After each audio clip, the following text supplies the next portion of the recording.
Have you guys heard na sinuspende ng MTRCB ang gikan sa masa para sa masa? Wow, ang galing nila, no? Yung mga programa ng ibang istasyon na hubot-hubad at talaga puro malalaswa, hindi nila yan talaga natatanggal. Naka-ere pa rin.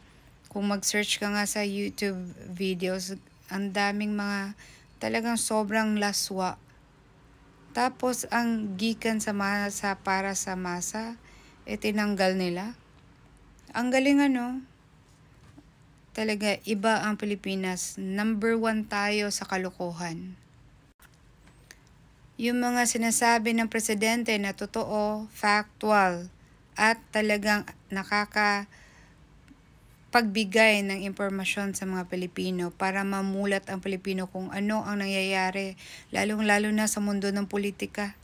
Tapos ngayon, sinesensor nila, hindi nila pinapalabas sa TV. Ang galing. Pero yung mga minor de edad na nagla-love team, tapos may halikan dito, halikan, wala, okay lang sa kanila yun. Okay ka rin, MTRCB, number 1 ka, ang galing mo.